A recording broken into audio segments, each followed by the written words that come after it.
Quezon Province! Hey! Bicolandia! Alright!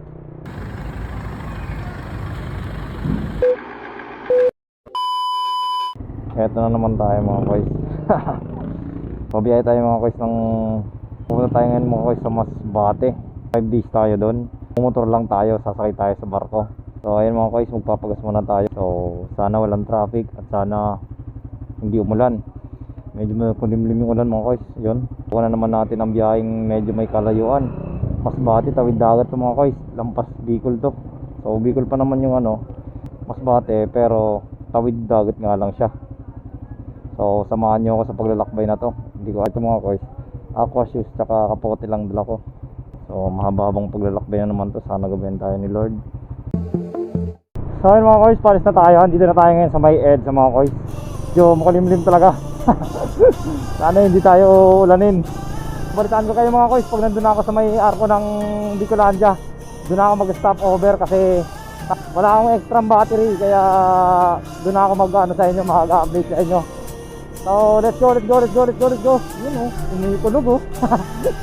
Nag-aabang yung ulan O sana, wag naman sana. Layo-layo yung biyahe natin ngayon. Let's go mga guys, let's go. Ride safe tayo. Sana gabayan tayo ng nasa taas. Let's go, tara! Grabe naman liwanag dito. Nakaiba talaga rito sa Laguna. Ito na nakita kong highway na sobrang liwanag. Kaya hindi ako gumamit ng light. Mga liwanag ganda pa ng kalsada. Grabe.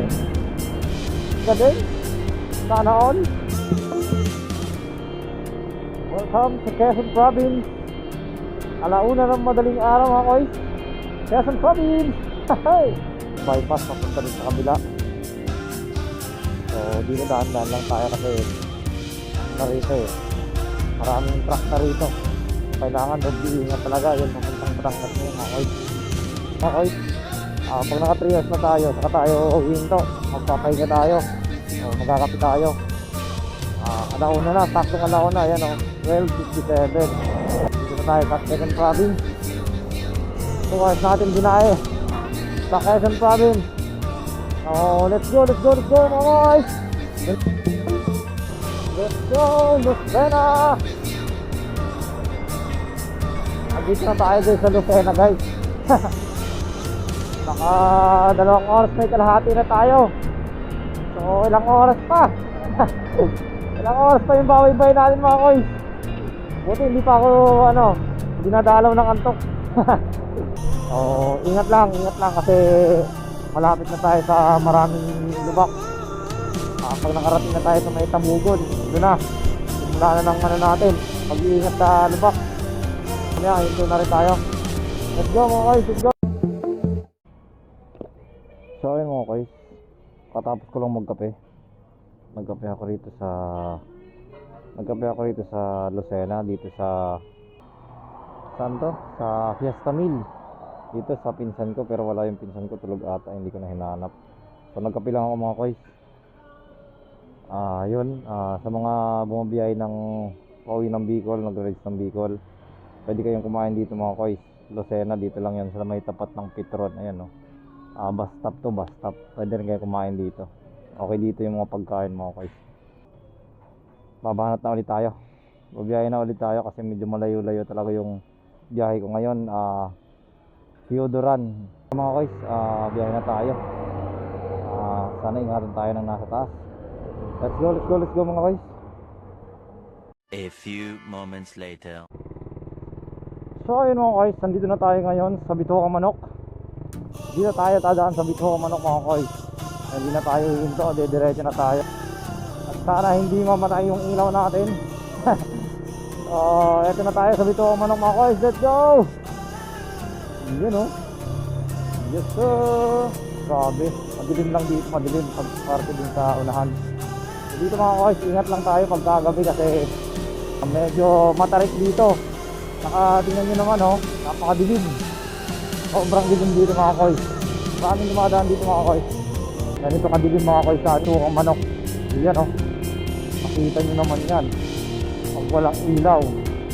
Ingat lang tayo kasi dito sa parking to maraming lubak nun dito sa paakyat. Maraming dumadaan dito mga koys, kaya huwag kayo matatakot na dumaan dito sa Bituang Manok kasi makakatipid kayo ng oras pag dito kayo dumaan, mga nakamotor tapos yung mga naka 4 wheels na kotse. Bawal dito yung basta kayo mga truck, mga malalaking sasakyan bawal dito. Basta tayo mga koy. Atas mo kami.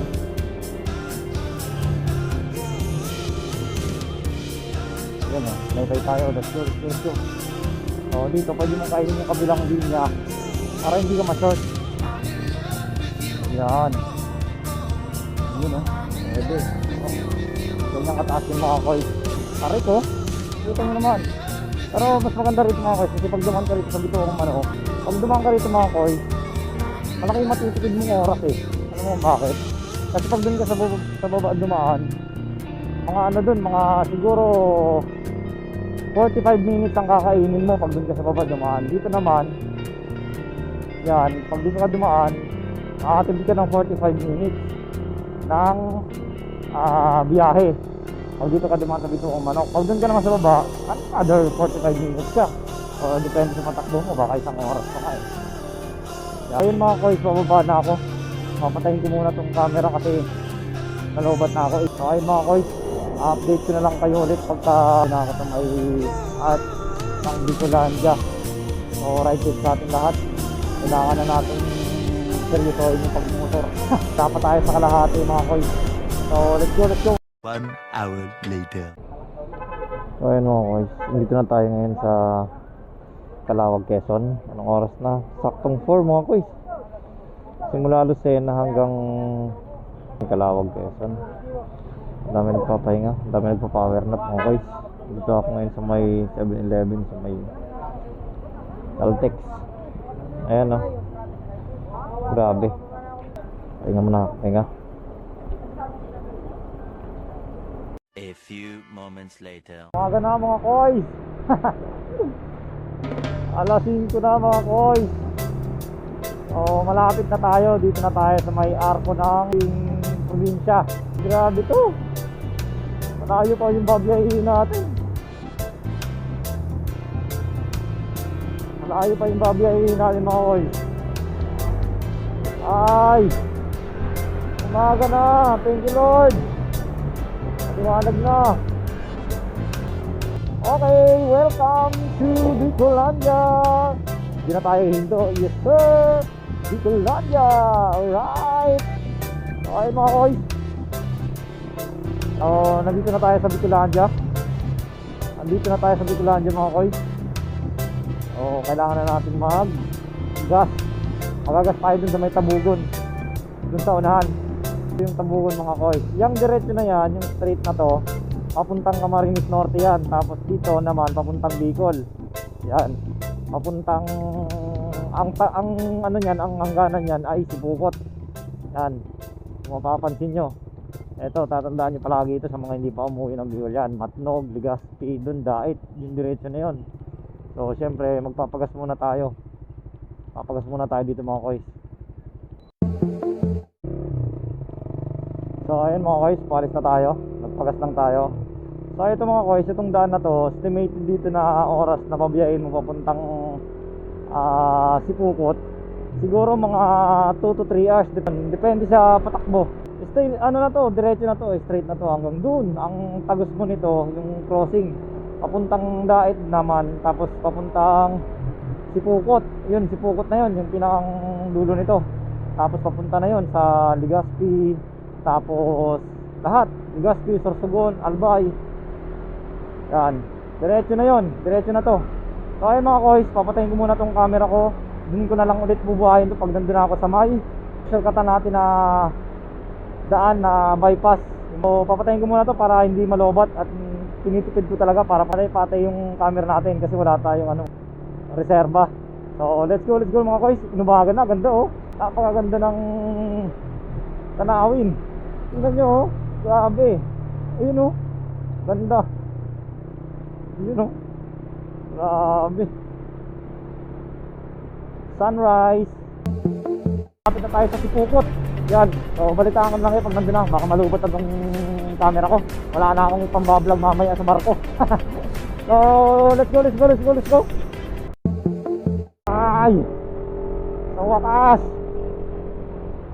nakarating din. Grabe nga haba ng haba ng biyahe mo boys, grabe. Nakarating din, andito na tayo sa Sipokot. Napakahaba talaga ng napakahaba talaga ng kalsada na to. So andito na tayo ngayon mga boys sa Sipokot. Kakanan na tayo at papunta na tayo sa Albay, sa Piodoran. Doon tayo sasakay ng barko, malayo-layo pa yun. Hindi ko alam kung ilang oras pa yun kasi first time kong magbiyahe ng ng Masbate. Tapos first time ko rin sasakay ng barko. Yan mga boys. Kakanan na tayo rito. Yan. Ito yung papuntang Legazpi, Albay, Sorsogon. Yan naman yung papuntang Daet. Yan, dito na tayo kakanan. Dito na yung straight na daan. So, doon ko sa inyo ituturo yung yung sa lahat ng mga taga Legazpi, Albay, Sorsogon. Doon ko sa inyo ituturo kung saan kayo pwedeng dumaan na mas mabilis na shortcut na hindi kayo dadaan ng Pili at Naga. So ituturo ko sa inyo doon sa unahan, pero medyo pa yan, malayo-layo pa. Siguro mga mga 30 minutes. Ngali na ako pero hindi ako nakakaramdam ng antok So let's go. A few moments later. Kung nadaanan nyo itong shell na to, itong shell na to mga boys, yan, tandaan nyo yan, yung shell na yan. Ito may puno. Dito, pag lampas mo, ayan, makikita mo San Fernando proper, Naga, Minalaba. So liligo ka na rito mga boys dito. Ito yung sinasabi ko sa inyo na shortcut, bypass. Yung mga umuwi ng Legazpi, Albay, tsaka Sorsogon, yan. Itong paliko na to. Ito yung pinakamabilis na shortcut papunta sa Sorsogon, Albay, Legazpi. Ito. Yan, dito. Basta matatandaan mo, may tulay. Pagkaliko mo kaagad, may tulay na kaagad. Yan, pa-curve. So, hindi ko kasi pwedeng baybayin ito ng buo mga guys kasi malulobot na yung camera ko. So, ipapakita ko na lang sa inyo yung dulo nito, yung pinakang labas nito. Basta dire-diretso lang to mga guys. Yung basta ang pinakang dulo nito, dire-diretso na to ay Nabwa na. Doon na. Hindi ka na dadaan ng Pili at Naga mga guys. Ipapakita ko sa inyo yung pinakang dulo nito. Kita mo doon yung LCC Nabwa. Yun na yan, dire-diretso na yan. Papunta ng Legazpi, Albay, Sorsogon. Yan, papunta na yun. So, yung pinakang dulo nito, ituturo ko sa inyo. So, yan. Ganito kaganda yung bypass dito sa Minalaba. Yan. Wala masyadong dumadaan dito mga koy. So ang tagas nito, Tanda ay Nabwa. Yan.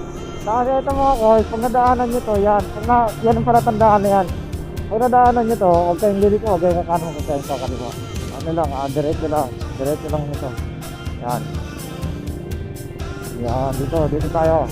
Yan. Diretso lang. Yung pinakang dulo na nito, yun na yung Nabwa.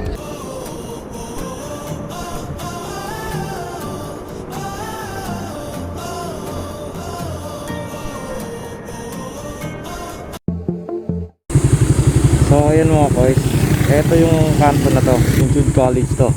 Kasi na station dyan. Dito kayo kakaliwa, dito. Kakaliwa kayo dyan, kakaliwa. Sinalubot na yung cellphone ko yung camera ko. Kaya wala na. Hindi ko na ma-vlog sa inyo yan. Kakaliwa kayo dyan, kakaliwa. Yan, makikita nyo yan, may gasoline station tapos kaliwa. Pag kaliwa nyo dyan, dire-diretso, tapos kanan, makikita nyo yung LCC, dire-diretso na yun. Ayan, sinaugali.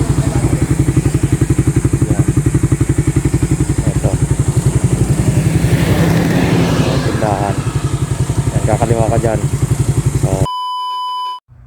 So yun mga boys, andito na ako ngayon sa barko. Hindi ko na na-vlog sa inyo yung rides ko galing Nabwa papuntang Piodoran Port. Pero nasa Piodoran Port na tayo dito mga boys. Yan.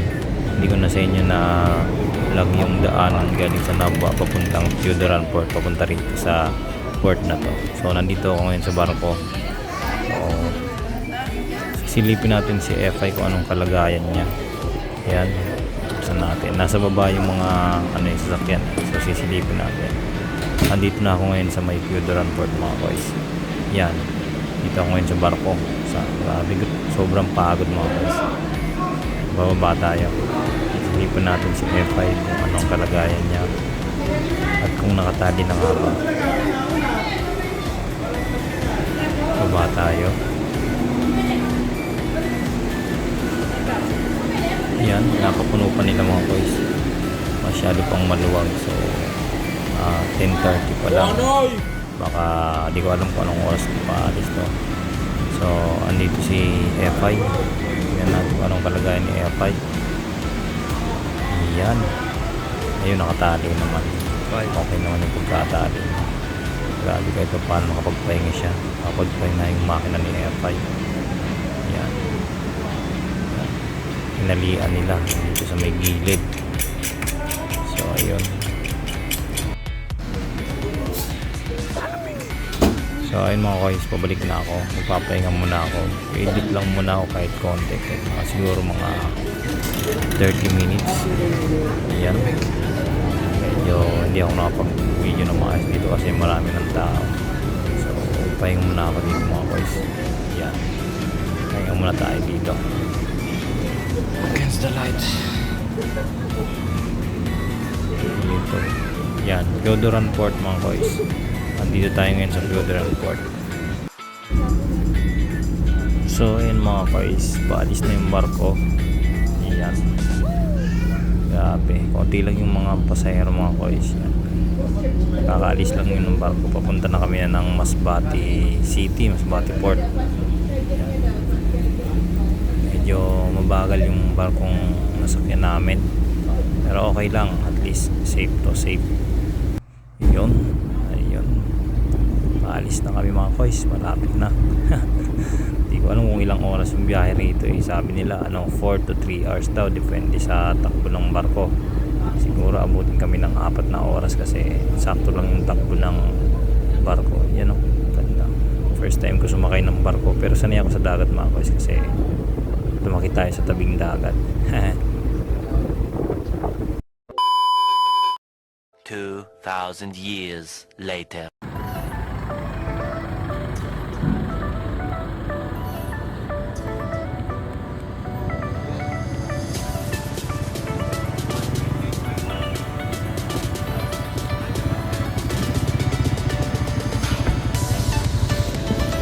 So ayun mga guys, nandito na kami ngayon sa may Masbate.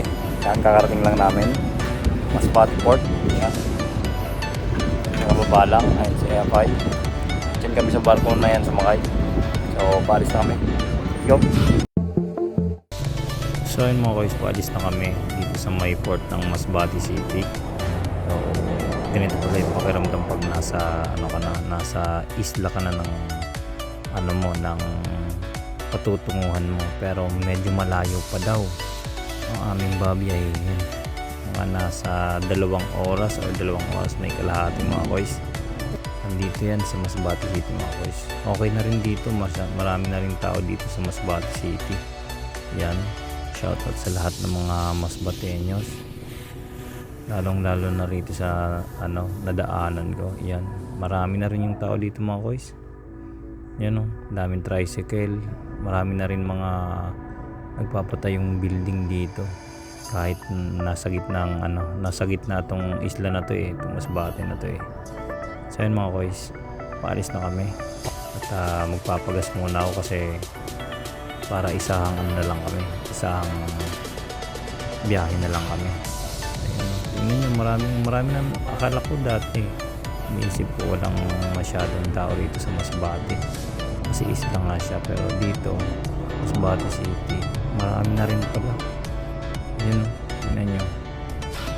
Yan, parang yung style niya parang Caloocan na rin, sobrang dami ng tao. So ayun mga koys, alis na kami. Yan, malawak rin yung kalsada rito sa Masbate City. So ayun mga koys, diretso na kami dun sa patutunguhan namin. Babalitaan ko na lang kayo. Let's go, let's go, let's go.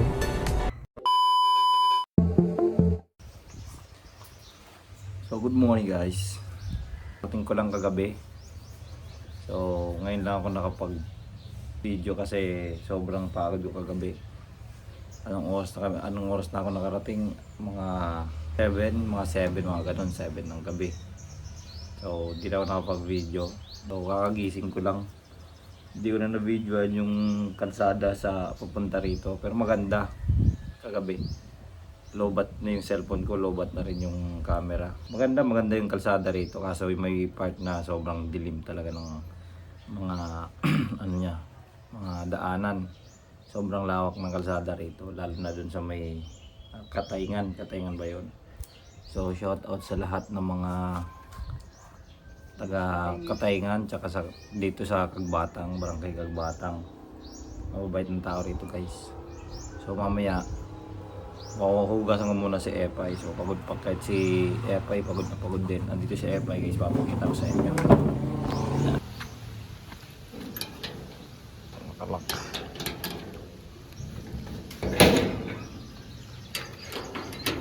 Guys, andito si Epay. Yan. Pero malinis pa naman siya guys. Yan, kargado siya kagabi. Grabe, nakapagpahinga si Epay. Laking pasalamat ko kasi kahit alaman lang siyang aberya, kahit yung pagplat ng gulong niya wala. Kaya grabe, sobrang solid talaga ito ni Epay. Wala sa lahat ng mga naka Raider 150 Fi.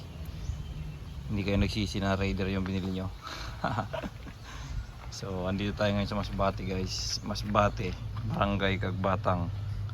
Yan. So nag-waste ako nung papunta na rito sa puntang Piodoran, Masbate. Kasi ko alam yung daanan. Pero sobrang ganda rin ng daanan doon sa simula Nabwa hanggang Piodoran. Sobrang padikuliko, kala mo yung bitukang manok. Tapos yung sa barko naman wala na. Lobat na yung cellphone ko, tsaka wala na rin. Lobat na rin yung camera, hindi ko pa na-charge. So ayan lang mga koys, ang biyahe ko nung papuntang dito sa Masbate. So biyahe ko simula Makati hanggang Piodoran is umabot ng 11 hours. 10 hours, 10. Kasi nakarating ako sa may Nabwa. Anong oras na yun? Siguro 8:30 mga ganun. Yan, mga 8:30 ako nakarating sa may Nabwa. Tapos 9:45 mga ganun, 9:45 ako nakarating sa Piodoran. So mahaba rin mga koy, sobrang pagod. Tsaka 2 beses lang ako nagpahinga, Lucena tsaka Kalawag. Yun lang ang pinagpahingahan ko mga koys. So pero solid naman, wala naman aberya, tsaka maganda yung takbo ni FI. So ayun lang mga koys, kayang-kaya nyo biyahin ang Masbate ng kung pagdating nyo makakasakay kagad kayo tapos makalis ang barko, siguro mga 10, 14, 16 hours papunta dito sa Katayngan. 16 hours ang biyahe. Pero pag Masbate ka lang, Masbate City ka lang sa mismong pier, siguro 14. Kasi nagbiyahe pa kami simula Masbate City papunta rito sa Kagbatang ng 2 hours. 2 hours din to. So kaya ganun inabot kahaba yung biyahe. Sa barko naman 4 na oras. 3 to 4 na oras ang biyahe sa barko mga guys. Kagising ko lang. So yan lang mga guys. Ride safe sa lahat. Shoutout sa lahat ng mga taga Masbate. Shoutout sa lahat ng mga Masbateños. Lalong lalo na dun sa mga nakasabay ko. Shoutout sa inyong lahat. So sa lahat ng mga hindi pa nakakapag-subscribe mga guys, paabutin natin ng 1K yung ating YouTube channel mga guys. So yun lang, maraming salamat. So ayun na mga guys, panibagong paglalakbay na naman to. So Masbate, nakarating na tayo ng Masbate. First time ko makarating ng Masbate mga guys. So ayun lang mga guys, ride safe sa lahat ng mga magmamotor. Siguro hindi ko na videohin yung pauwi ko. Supportan nyo rin pala mga guys yung page natin, Kois Nielsi. Nasa 800 followers na rin yun. Ayun lang mga koys, hanggang dito na lang. Ride safe palagi. Peace out.